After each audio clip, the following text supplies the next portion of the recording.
కురుక్షేత్ర యుద్ధంలో దుర్యోధనుడు నేలకూలడంతో యుద్ధం ముగిసింది.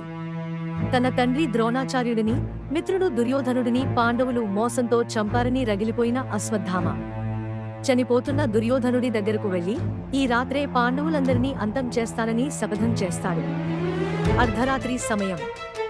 అందరూ గాఢ నిద్రలో ఉన్నారు. కాలుడిలా పాండవుల శిబిరంలోకి ప్రవేశించాడు అశ్వత్థామ.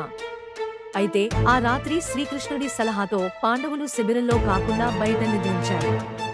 కాని ద్రౌపది 5 కుమారులు, ఉప పాండవులు మరియు దృష్టద్యుమ్నుడు అక్కడే పడుకుని ఉన్నారు. చీకటిలో నిద్రపోతున్న ఆ 5 పిల్లలనే పాండవులుగా భావించిన అశ్వత్థామ అత్యంత కిరాతకంగా వాళ్లని నరికేస్తాడు. ఆ తెగిపడిన తలలను తీసుకువెళ్లి దుర్యోధనుడికి చూపిస్తాడు.